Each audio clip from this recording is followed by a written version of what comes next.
Hello, everybody, and welcome back to the Star Wars Expanded Universe. Now dubbed by Disney or Lucasfilm, whichever way you slice it. Legends. Today, I literally have just comics. Just a whole bunch of comics. We are finishing off pretty much most of the comics post Return of the Jedi.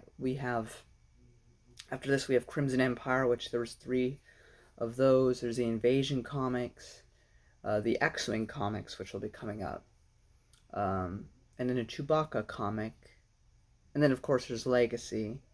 But other than that, it's just gonna be novel moving forward. So, but anyway, we're finishing off the old Marvel comics.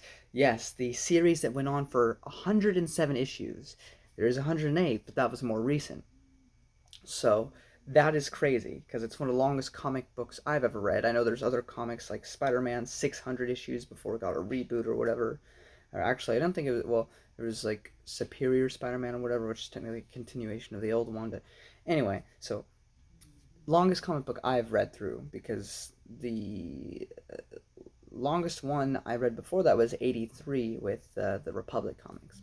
But anyway, moving on forward here, we have issue 82 of the old Marvel comics. We return to Escalon again. And all that basically happens in this one is they return. The Escalon people don't want anything to do with Luke and friends because of what happened last time they were there. And they, respectfully ask Luke and friends to leave. However, this time, one of them, Cairo, leaves with them. Issue 83 is just a really fun little one-off Lando adventure. And if you love Lando, you'll love that issue. Issue 84, Han fun. Han goes on an adventure. And I didn't really care for it. But it's fun, it's fine, it's Han having a good time. The only part I don't like is when he kisses another chick. Because he is currently dating Leia, and I just have an issue with that. It doesn't seem like something that Han would do. If he wasn't dating Leia, I wouldn't care, but he is, so. Issue 85, Ewoks playing cards. It was just a really funny panel. Also, the fat guy, I always forget his name, but he wants revenge for stuff that Lando has done. In issue 87, Cairo saves the day. That's basically it. I'm just really summarizing through it because I have a lot to get through, and, But what I do want to get into, or a little bit, issue 88, which is our first introduction. Well, not exactly, but yes. Our first introduction to Lumiya, the Dark Lady of the Sith. A Lady Vader, if you will. She's not very present in this story, but she is around, and she will return. And we have seen her before. And we're going to take a small break from the Marvel comics to quickly talk about Mara Jade, issues 1 to 6. Which was written by Timothy Zahn, also possibly by Michael Stackpole, I don't remember. But it's just a 6-issue comic seeing what happened to Mara after Jabba's palace and after episode 6. So after Mara's failure, she is sent to end the head of Black Nebula, because after the events of Shadows of the Empire, of course, Black Sun is dead. Their leader has been killed off, or so we were to assume. And so they're trying to usher in a new era of this criminal organization by finding a new leader. And so that leader, is changed the name to Black Nebula. Now, near the end of this comic, or well, not near the end, near the end of Return of the Jedi, as Palpatine is about to die, he's getting picked up by Vader, going to be thrown over, he sends a vision to Mara of Vader and Luke teaming up to stab and kill Palpatine with one Force command that's going to be etched into her brain until she succeeds that command, which is to kill Luke Skywalker. Also in these comics, we get to see Yasan Izar, who is the main villain of the first 4 books in the X-Wing series. I absolutely love her. She's one of the most fantastic villains in Star Wars Expanded Universe. And she's a woman, so that's awesome. There's a lot of awesome woman villains that we're going to be talking about today. Yasan is one of them, and we'll talk more about her in the future. Um, and yeah, there's this bartender. Basically, Mara, she escapes Yasan because Yasan thinks she's a traitor. She makes it off planet. She goes to another planet nearby, and she basically gets this job as a waiter. And this bartender dude, or restaurant owner, he's just a really solid dude.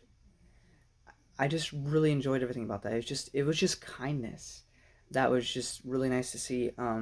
He does unfortunately meet his end, but Mara would eventually take on Black Sun and defeat the leader.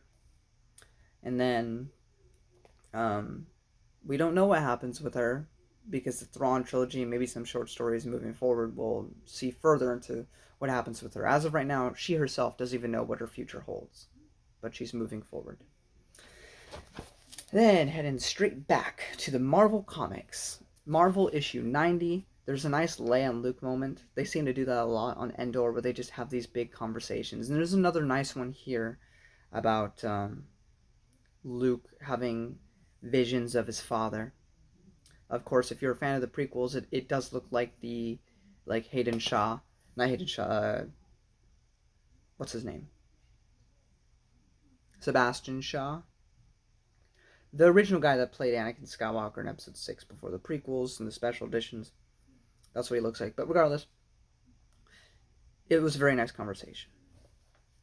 Issue 91 is where we get introduced to Knife, who is a Nagai. And it's also very much confirming, even in this comic, that the holiday special is canon, because they're going to Kashyyyk, so that way Chewie can go see his son and wife. And then we take another small break from the Marvel Comics to talk about One Small Tale in Tales issue 23, Lucky. This is a story about Wedge Antilles. Now, is this the best Wedge Antilles you're ever going to get? No, that is in the X-Wing comics. That's where you fall in love with Wedge Antilles. That being said, I genuinely thought this is one of the best stories in Tales. I really enjoyed it. It's short, of course, it's Star Wars Tales, but the art was good. The story was very decent. I border on even saying good for how short it was. And it was just a nice little thing with Wedge. And it's just a little glimpse, if you're reading chronological order, of the depth and the character that Wedge has, because he's just a face in the movies, but you really get to know him in the expanded universe. And I fell in love with him very quickly in X-Wing, so I have a little bit of a bias there, but it was a really good little story. Now things are going to get kind of wackawoo because of how these things were written, but we have to go to issue 89, okay, of Marvel. It's awful. This issue is garbage. The art is garbage. The story is garbage. Luke is just very horny and wants to have sex with this chick, and she dies. She's like, believe in the Force, Luke. It's so stupid. It's one of the worst issues in all of the original Marvel run. Issue 98, basically, this is written by Archie Goodwin, which is pretty cool. Han and Nien Nunb go on an adventure together because Chewie's hanging out with his family. So he takes Nien Nunb from Episode 6, the guy that was flying with Lando, on a little adventure where they take care of kids. Issue 93, issue 92, Flint returns. So in Star Wars Annual 3, which is just a longer comic, we learned about these two new characters, Flint and Barney. By the end of the comic, Barney joins the rebellion, Flint joins the Empire, so there's kind of a clash there. And Flint returns for this single issue as a Dark Lord of the Sith, called Lord Flint. Yeah, Flint didn't come up with a cool Darth name for himself. He's just Lord Flint. He knows the Force, so he's somebody that Luke can go up against. But of course, Luke is victorious by the end because this guy's no Vader. And if Luke can even hold his own against Vader to even some extent, then Flint had no chance. Issue 93 is Cat People. I don't have an issue with the Cat People. It's just it's a story. They go and help out these people. They're probably going to join the rebel or join the the Alliance of Free Systems, which will later be changed into the New Republic, and just more people to join the ranks of the government. Issue 94, we have Ewoks versus Bugs. These bug people start a war against the Ewoks, so the heroes help. Not the best. But we get to two of the best issues in all of the Marvel run, 95 to 96, Lumaya. Lumaya returns. And the Zeltron, they bring in these Zeltron like men, and they call Han Lando, which is really funny. It's part where like, oh yeah, we remember you. You're this very famous guy that like helped the galaxy and all that. And he's like, yeah. Han's like, yeah, I am pretty awesome. And they go, you're Lando, or you're Calrissian. And he's like, I wish they weren't here, or something like that. It was a really funny moment. Issue 96 though, guys, the cover art, the art in it, the battle in it, Lumaya versus Luke. This was peak Star Wars, man. This was so freaking cool. I can't stop gushing about it. It's such a unique idea, the whole whip thing. Like, if you've been reading in chronological order, you've seen the light whip before, like in the Darth Bane novel and stuff, and it's popped up here and there. But it's not a very used weapon that often. It's a very unique one.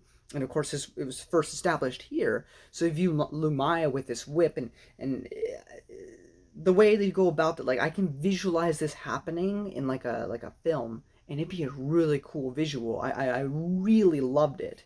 We also learned by the end of this comic what we already knew, but Shira Bree, who was Luke's love interest in the early, this is the in between 5 and 6 Marvel comics, where Shira Bree was a love interest for Luke. She later turned out to be a rebel spy. In fact, we even in not in the stories, but in source materials, like source books, we learned that she was actually a hand of the Emperor, just like Mara Jade was. But here she is, returned, and we learn the truth that she became Lumaya. And she even says in this comic, which helps establish future things, even those for people who don't like it, that she wants Luke to suffer. That is her main goal. Killing him, that will happen eventually, but you need to suffer first. She kind of dips for 40 years, but when she comes back, she does absolutely make Luke suffer in 2 ways, both involving family. But that being said, her whole joining up with the Nagai invasion here was really cool. Then, again, we have to do some wonkiness. Skip to issue 101. Issue 101 I also thought was pretty bad. It's just this stupid story about going to this planet and helping these people, but it looks like medieval times. It's just lame. But the most important thing about it is that in the beginning, Fen Shaisa shows up again, because he's in issue 100. You're like, why is he here? We weren't introduced to him. So issue 101 shows him around, and then we also get introduced to this anime character who will be very important to show up later. Issue 99. I have nothing to say. I did not like issue 99. Issue 100. Bay, the anime character. The Betrayal. Oh no, against the Nagai invasion force. What is it? Well, Bay turned... Also, another thing, I don't remember Bay ever popping up in the Han Solo trilogy by A.C. Crispin, but to be fair, in the 90s, I don't know if it was established that most of the Marvel comics were C canon, as it only really became apparent when Lumaya was reintroduced in Legacy of the Force.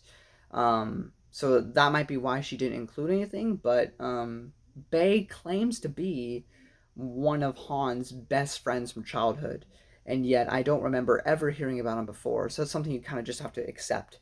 But that being said, Bay turns out to be half Nagai, half human, or half Corellian, and so he's the betrayer. Oh, I also forgot to mention issue 102. Cairo is alive. In a previous issue, they try to make it seem like he died. he did not, and this issue is just to establish that he's still alive, basically. I mean, the Nagai are causing problems on Kairo's homeworld, but they resolve it. Yeah. Issue 103 was actually really good. I really like this one. I just wrote kindness down. Basically, there's this really young officer, a really young person in the Nagai invasion force that Leia and her men capture, and she tries to feed him and stuff. You know, you've seen this sort of story before, but he can't understand her. He doesn't speak that language. But when they tie him up with a rope, you see him like in terror, like he has like PTSD and trauma over it. So she cuts it free, she feeds him, you know, and they become friendly. The beginnings of a possible peace between these peoples. But he goes back home to his people afterwards, after they go their separate ways. And his leader, Knife, gets very upset that he allowed the enemy to heal him and that he's weak.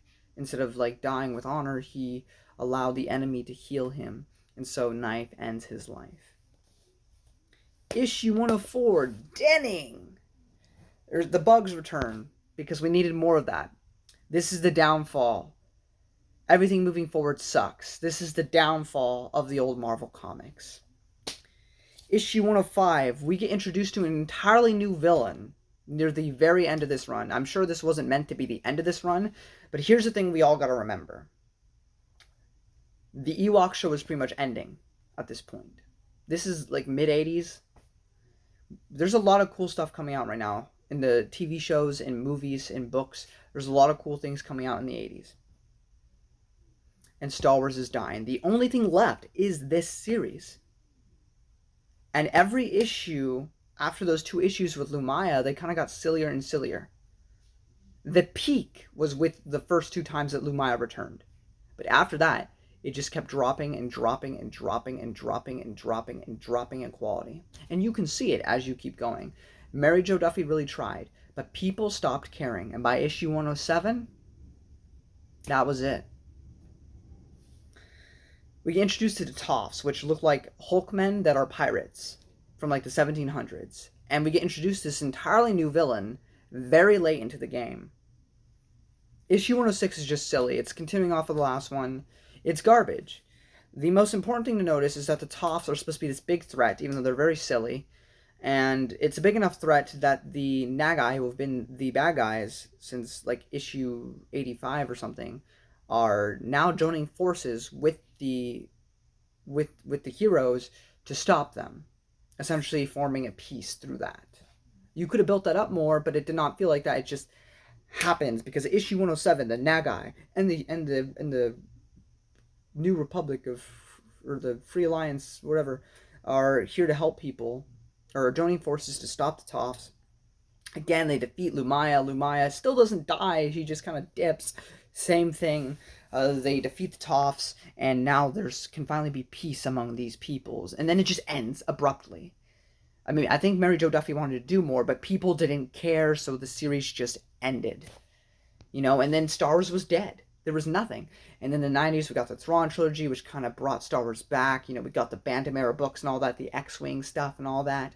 And then by the late 90s, we got the prequel movies, which reinvigorated the expanded universe. We got a whole bunch of more content up until 2014, again, when the Disney buyout went out, and then we got the sequels and Mandalorian and all the stuff you're seeing now. However, and we have yet to see another thing like this since, but in 2019, the one and only time, we've had some other things, like we've gotten the Hungarian novels translated. We had The Heart of the Jedi, which was a novel that was supposed to come out but never actually did, but since it was, you know, licensed by, or it was going to be licensed by Lucasfilm and Bantam, and it was completed, you know, we got another new story. But actually, by Lucasfilm, by Disney-era Lucasfilm, in 2019, we got one single issue, which was Marvel issue 108 of the classic Star Wars series run. This was amazing. It has the Legends banner on it. Who freaking cares if it does? It's new EU. The only truly new story we've gotten since 2014. And it's so good. It's probably one of the best things the entire Marvel run. Valance does return, but it's awesome because I love Valance. Other people maybe not like. I love Valance. I think Valance is awesome. So I was happy to see him again. You see those bugs for a second. It was really funny. Jackson the rabbit shoots the bug in the head. That was great because I freaking hated them. We have mentions of the Nagai. This also gives us a small retcon that just fit because it was this really long name, and then the novels just said New Republic. So in this book, we get to see that they kind of shorten the name. They call it the New Republic here. And this, it takes place before all the other stuff we're going to be talking about in the future, so it now reconciles that bit. And it's just a really fun love letter to these comics. And it was absolutely just glorious. And if you are a fan of these comics, or if you stuck it through 107 issues, then you're going to adore this one. It references all the silly, it references all the great. The only thing it doesn't talk about is Lumaya, but that's fine. It was a really good ending, a much, much, much better ending than issue 107. Might I add to issue 107 they gave up? Luke has like super long hair, he's buff as frick, he's holding a gun, he looks like Rambo, like what? But yeah, it ended on a high, and I definitely these comics aren't for everyone, but I think if you can find the charm in them, I think the good outweighs the bad, and I think you'll have a pleasant time with them. Anyway, guys, we finished it. We did it. We read all of the Marvel comics. It's been a journey. Well, until next time, guys, may the Force be with you.